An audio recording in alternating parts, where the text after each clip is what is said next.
will be covering the impact students have to the citizens of Exeter, dealing with the issues of housing, the local economy, pollution, and facilities. The challenges of the University of Exeter to the economy of the city and its local residents.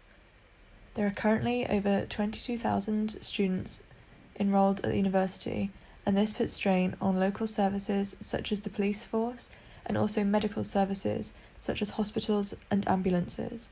Another challenge is that the city is highly reliant on the university student spending, and the future of EU students is uncertain due to Brexit. However, economically, benefits definitely outweigh the drawbacks. The university provides 5,346 jobs, which is 7% of the employment in Exeter, and a further £540.1 million output into the city. So what do students spend their money on? Local services such as taxi firms and trains, and also local shops. In a survey of 42 students, we found that most students spend between £15 and £25 on groceries a week, and a quarter spend between £35 and £45. This boosts the local economy. Nightlife. Students also spend money in local clubs, pubs and bars, with the majority spending £10 to £20 a week. Undoubtedly, an increasing percentage of Exeter's population is now more aware about the problem of pollution. To put the nature of the problem into perspective, experimental results from the Exeter City Council and the Exeter Green Party have concluded that there is an increasing number of areas of Exeter experiencing high or illegal levels of air pollution. In fact, recent results show that areas around Honiton Road, Pinhoe Road, Queen Street and Topsham Road have levels of nitrogen dioxide higher than 40 milligrams per metre, which is reported the legal limit. Pollution, may it be air pollution, water pollution or physical waste, is evidently a concern to the Exeter community for many reasons. For example, toxic gases such as nitrogen dioxide and sulphur dioxide are harmful to human health. They are able to lead to many severe medical issues such as lung diseases, asthma, and forms of cancer. To prevent pollution worsening the quality of life and standards of living of the Exeter citizens, leadership responses must be introduced. One possible leadership response may involve the Exeter City Council and the university working together to raise awareness about the issue and educating students on how to produce less pollution in due course. This can include further emphasising the importance of public transport, conserving energy and recycling. Although this can make students more informed, the downside is that it can take a lot of money and time. Another leadership approach may be using their power and authority to introduce sanctions and stricter guidelines to adhere to, in order to deter students from over-polluting. For instance, the City Council may introduce fines to those that do not recycle properly or those that litter. The effect of addressing the challenge in this way, although autocratic, is that rules are important, intuitive, and easily communicated.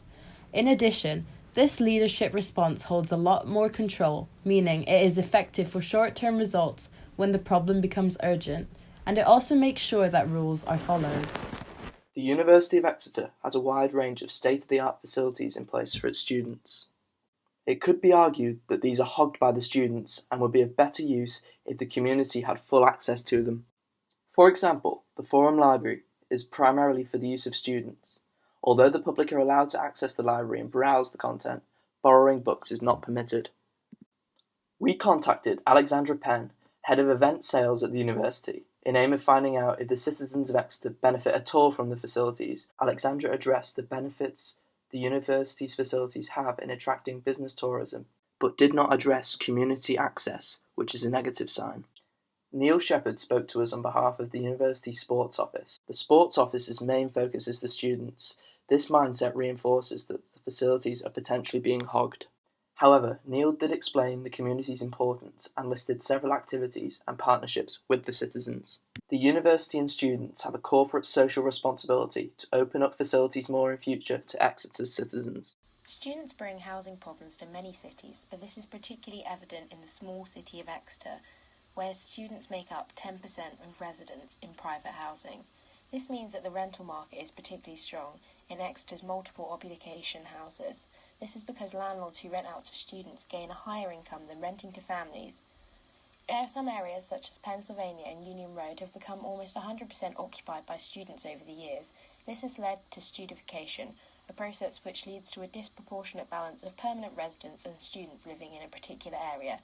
Due to Exeter University's campus layout, it is a particularly big problem, as there are definitive areas closer to the university which are more desirable to students. This creates a geographical divide between the community, who avoid residing in these areas, resulting in a loss of community spirit.